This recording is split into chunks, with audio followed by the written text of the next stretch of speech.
This video will instruct the proper way to maintain and replace your door gaskets on your freezer or refrigerator. When removing the gasket, it is important to mark or remember the corner at which you start.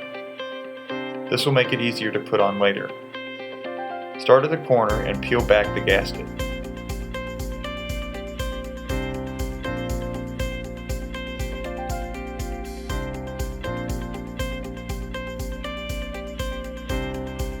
To install a new gasket, again start at that corner and press the gasket tongue into the door groove. Thoroughly press and check to make sure the gasket is installed all the way around the door. To clean the gasket, you can remove it or clean it while it's on the door. Use a stiff bristle brush, warm water, and a mild soap detergent to scrub the gasket. Remember to clean inside all the grooves and flaps.